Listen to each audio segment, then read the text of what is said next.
नमस्कार बच्चों, मेरा नाम है वंदना राजौरिया। आज मैं आप सभी के बीच में प्रीवियस ईयर पे क्वेश्चन पेपर की एक सीरीज लेकर आई हूँ जो कि क्लास 10 से संबंधित है। तो क्लास 10 में मैथमेटिक्स के कुछ क्वेश्चंस हैं जिनमें से मैंने 6 क्वेश्चंस उठाए हैं। पहला दिन है तो मैंने 6 क्वेश्चन लिए हैं। तो आइए हम एक एक करके क्वेश्चंस को सॉल्व करना शुरू करते हैं। पहला क्वेश्चन है, द्विघात समीकरण x² - 4 = 0 के मूल हैं। यानी कि हमसे पूछा गया है कि इसमें कितने मूल हैं। तो हम इसके मूलों की संख्या पता करेंगे। तो क्वेश्चन नंबर फर्स्ट सॉल्व करके देखते हैं। x² - 4 = 0। इसको हम लिखेंगे x² माइनस 2 को हम 4 को हम 2 का स्क्वायर लिख सकते हैं। अब इसमें आपने एक फॉर्मूला पढ़ा होगा a² - b² जो कि बराबर होता है a - b और a + b के। अब हम इस फॉर्मूले में इस वैल्यू को लगाएंगे और लगा के देखेंगे कि ये क्या निकलता है। x² - 2 का स्क्वायर क्या निकल के आएगा आपका बेटा। a की जगह पे x रखिए और b की जगह पे 2 रखिए। तो x - के 2 x + के 2 बराबर में 0। अब आप एक एक करके इसको 0 के बराबर रखें। x - 2 बराबर 0, x बराबर प्लस के 2 आ गया। और आप x माइनस के 2 को भी 0 के बराबर रखें। सॉरी प्लस के हैं, ये इधर आकर माइनस का 2। यानी कि आपके पास टोटल मूलों की संख्या जो निकली है वो आपके पास मूलों की संख्या निकली है 2। प्लस के 2 माइनस के 2 तो कितने हो गए 2 मूल। इसका आंसर होगा बी। समझ में आ गया आपको। अब सेकंड क्वेश्चन देखते हैं। तो सेकंड क्वेश्चन क्या दे रखा है। सेकंड क्वेश्चन दे रखा है, बिंदु -3,5 की y एक्सिस से दूरी है। जब भी आपको कहीं पर y एक्सिस बिंदु पॉइंट दिखे तो आप समझ जाइएगा कि ये क्वेश्चन निर्देशांक ज्यामिति से पूछा गया है। तो निर्देशांक ज्यामिति में हम लोग कैसे करते हैं, एक्सिस होती है उसमें हमारी ये y एक्सिस और ये x एक्सिस। इसमें हम लोग इनको लगाएंगे। ये दे रखा -3 और 5। -3 बेटा हमेशा पहली वैल्यू जो होती है वो x एक्सिस से आती है और दूसरी वैल्यू जो होती है वो y एक्सिस से आती है। तो -3 को हम किस पर रखेंगे बेटा, x एक्सिस पर, लेकिन किस तरफ, माइनस की तरफ। 1 2 3 यहाँ पे आ गया -3। दूसरी वैल्यू रखेंगे बेटा हम y एक्सिस पर 5। तो 5 प्लस के हैं तो ऊपर ले जाएंगे 1 2 3 4 5। उसने हमसे कहा है कि इनका यहां से ये वाला डिस्टेंस बताइए। तो ये वाला डिस्टेंस बताने के लिए पाइथागोरस प्रमेय आप जानते होंगे। ये आपका क्या बन गया, समकोण त्रिभुज। अब हम इसके ऊपर लगाते हैं पाइथागोरस प्रमेय। यहां से यहां तक का डिस्टेंस पूछ रहा है तो लगा दीजिए डिस्टेंस बराबर, डिस्टेंस का स्क्वायर बराबर 5 का स्क्वायर प्लस 3 का स्क्वायर। 5 25, 3 की जगह पे हम क्या लगाएंगे 9। 3 का स्क्वायर 9 होता है, 5 का स्क्वायर 25 होता है। इन दोनों को जोड़ेंगे तो हमारा कितना आएगा 34। स्क्वायर हटाएंगे तो इस तरफ क्या लग जाएगा बेटा, स्क्वायर रूट। क्या ये डिस्टेंस इसमें दे रखा है, -3 2 5 इनमें से कोई नहीं बेटा, इसमें ये नहीं है। तो इसका आंसर क्या हो जाएगा, ऑप्शन नंबर डी हमारा राइट हो जाएगा। आइए थर्ड क्वेश्चन की तरफ चलते हैं। थर्ड क्वेश्चन क्या दे रखा है, थर्ड क्वेश्चन दे रखा है, समीकरण 5x² - 3x + 2 = 0 के मूलों का योग है। जैसा कि आप लोग जानते हैं कि 5x² - 3x + 2 = 0 के मूलों का योग है। तो ये भी किसमें से दे रखा है बेटा, ये भी हमें द्विघात समीकरण का ही प्रश्न पूछा गया है। हम लोग यहाँ पर इस समीकरण को उतारेंगे।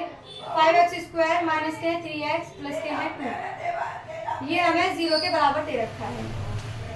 हमारे पास दो तरीके के मूल होते हैं। इसमें मूलों का योग पूछा गया है। इसमें टोटल 2 मूल होते हैं। एक होता है हमारे पास योग अल्फा प्लस बीटा और एक होता है हमारे पास गुणनफल, वो होता है अल्फा इंटू बीटा। सॉरी दोस्तों, थोड़ा एक्स्ट्रा साउंड आ रहा होगा, इसके लिए माफी चाहती हूँ। तो योग दे रखा है alpha plus beta. Alpha plus beta बराबर होता है माइनस के b/a के और गुणनफल अल्फा इंटू बीटा बराबर होता है c/a। हम लोगों को योग पूछा है तो सबसे पहले हम इसमें से ये पता करते हैं कि ये वैल्यूज किसकी हैं। तो a बराबर 5 b बराबर -3 और c बराबर दे रखा है 2। योग दे रखा है अल्फा प्लस बीटा बराबर होगा -b/a।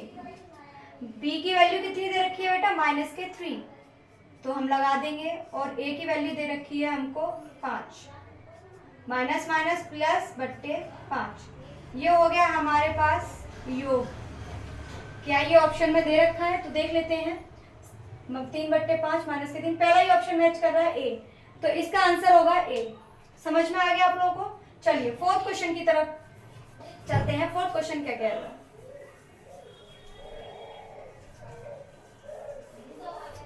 फोर्थ क्वेश्चन दे रखा है 3 cot a बराबर 4, तो sec a का मान होगा। हमें cot a की वैल्यू तो दे रखी है, 3 cot a की वैल्यू दे रखी है, हमें इसमें sec a की वैल्यू निकालनी है। तो सबसे पहले हम लोग क्या करेंगे, 3 cot a बराबर 4 को इस तरफ लिख लेंगे। दिखाई दे रहा है आप लोगों को? देखिए cot a को यहीं रखेंगे और 3 का 4 में क्या लगा देंगे बेटा, डिवाइड। हमने 3 का 4 में डिवाइड लगाया। अब हमें 4/3 इसकी वैल्यू तो पता चल गई है, लेकिन हमें sec a की वैल्यू पता करने के लिए हमारे पास cot a किसके बराबर होता है बेटा? सबसे पहले मैं आपको ये बता दूं, लाल बट्टे कक्का। ऊपर वाली सबसे पहली वैल्यू साइन की, दूसरी वैल्यू कॉस की और तीसरी वैल्यू tan की। नीचे से लेंगे तो ये आपका आएगा cosec, ये आएगा आपका sec और ये होगा आपका cot। तो cot में हमें ये वैल्यू दे रखी है आधार बट्टे लंब की, तो ये क्या होगा आपका आधार और ये क्या होगा बेटा आपका लंब। हमें वैल्यू किसकी फाइंड करनी है? sec की। तो सबसे पहले हमारे पास sec के लिए क्या होना चाहिए? आधार तो है लेकिन कर्ण नहीं है, तो हम सबसे पहले इसमें कर्ण की वैल्यू निकालेंगे। तो कर्ण की वैल्यू फाइंड करने के लिए हमें क्या करना होगा? हमें लगानी होगी पाइथागोरस प्रमेय। तो पाइथागोरस प्रमेय लगाने के लिए हम क्या करेंगे? पहले बना लेंगे एक समकोण त्रिभुज, जिसमें हम आधार दे रखा है हमें 4, लंब दे रखा है हमें 3। पाइथागोरस प्रमेय आप लोग जैसे कि जानते होंगे, लंब का स्क्वायर प्लस आधार का स्क्वायर बराबर होता है कर्ण का स्क्वायर। लंब दे रखा है हमें 3, आधार दे रखा है हमें 4 और कर्ण मान लो मैंने यहाँ पे कुछ दे दिया इसको, तो ये बोल रहा है AC का स्क्वायर पता कीजिए। 3 का स्क्वायर कितना होता है बेटा? 9, 4 का स्क्वायर 16, AC का स्क्वायर 9 और 16 कितने होते हैं? 25।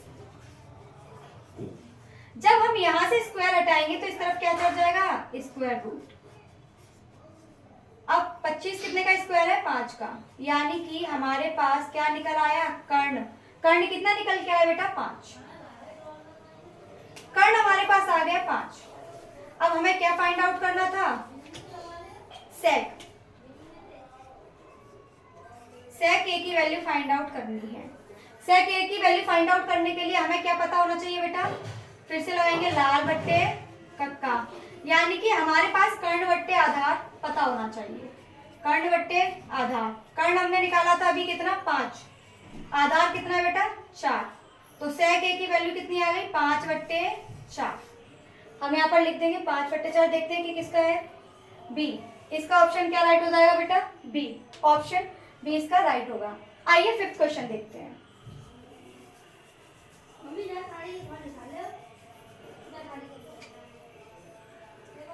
फिफ्थ क्वेश्चन दे रखा है हमारे पास, समीकरण x माइनस वाई बराबर 2, x प्लस वाई बराबर 2 का हल होगा, यानी कि हमसे x और y की वैल्यू पता करने को कहा गया है।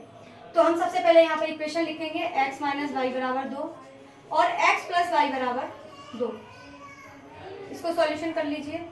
माइनस वाई प्लस वाई से कैंसिल हो गया, x और x 2x, 2 और 2 4। अब हम इस वाले 2 से इस वाले 4 में क्या लगा देंगे? भाग लगा देंगे। 4/2, 2 दूनी 4। x की वैल्यू कितनी आ गई बेटा? 2। हमारे पास x की वैल्यू 2 आ गई है। अब हमें y की वैल्यू फाइंड करनी है। तो y की वैल्यू फाइंड करने के लिए हम क्या करेंगे? इस वाली वैल्यू को इसमें से किसी एक इक्वेशन में रख देंगे। तो x का मान समीकरण 1 में रखने पर रख दीजिए बेटा। x माइनस वाई बराबर 2, x की जगह पर किस तरह रखेंगे हम? 2, माइनस का y बराबर 2, 2 से 2 कैंसिल, तो y की वैल्यू कितनी आ गई 0। देख लीजिए क्या कहीं पर x की वैल्यू 2 और y की वैल्यू 0 आ रही है। तो ये है 0 2, ये है 2 0। जी हाँ, इसका ऑप्शन बी राइट हो जाएगा। आप लोग को ये समझ में आ गया। चलिए लास्ट क्वेश्चन रह गया है 6 क्वेश्चन। तो 6 क्वेश्चन देखते हैं क्या कह रहा है। 6 क्वेश्चन में क्या पूछा गया है। तो 6 में पूछा गया है cos स्क्वायर थीटा बराबर है 1/2, तो sin स्क्वायर थीटा का मान ज्ञात कीजिए। तो हमें सबसे पहले एक वैल्यू गिवन है cos स्क्वायर थीटा बराबर 1/2 और हमसे पूछा गया है sin स्क्वायर थीटा की वैल्यू। अब हमें sin स्क्वायर थीटा की वैल्यू पता करने के लिए सबसे पहले निकालना होगा थीटा। क्वेश्चन पेपर में बैठने से पहले हमें ये, अगर क्वेश्चन पेपर देखते ही हमें क्वेश्चन को देखकर ये पता चल जाए कि हमसे क्या पूछा गया है, तो हम बहुत आसानी से अपने आंसर तक पहुंच सकते हैं। तो सबसे पहले हमें यही पता करना होता है। तो इसमें हमें सबसे पहले निकालना है थीटा की वैल्यू। यहाँ पर जो स्क्वायर है ये हटेगा तो उस तरफ क्या चढ़ जाएगा बेटा, स्क्वायर रूट 1/2। कॉस थीटा बराबर आ गया 1/√2। 1/√2 किसकी वैल्यू होती है बेटा कॉस में। तो 1/√2 जो वैल्यू होती है कॉस में, कॉस 45 की वैल्यू होती है। कॉस से कॉस कैंसिल, तो थीटा की वैल्यू कितनी निकल आई बेटा 45। हमारे पास थीटा की वैल्यू आ चुकी है 45। अब हमें साइन थीटा की वैल्यू निकालनी है, साइन स्क्वायर थीटा की। तो साइन स्क्वायर थीटा की वैल्यू निकालने के लिए हम क्या करेंगे, जहां पर थीटा दे रखा है वहां पर 45 लगा देंगे। साइन 45 की वैल्यू होती है बेटा 1/√2 और इसके ऊपर लग जाएगा स्क्वायर। अब आप स्क्वायर से स्क्वायर रूट हटा देंगे तो हमारा क्या आंसर आएगा 1/2। तो देखते हैं इसमें आंसर है 1/4, 3/2, 1/√2 और 1/2। तो इसका ऑप्शन होगा डी राइट। तो आई होप आप लोगों को मेरा सेशन अच्छा लगा होगा। मैंने आपको अच्छे क्वेश्चन कराए हैं और अगर आप लोगों को ये सेशन पसंद आया हो तो इसे लाइक शेयर सब्सक्राइब करें। अगर इसी तरह से आप लोग मेरा सहयोग करेंगे तो मैं आपके लिए इसी तरह से और अच्छे क्वेश्चंस लेकर आऊँगी, ज़्यादा से ज़्यादा लेकर आऊँगी। धन्यवाद, थैंक यू।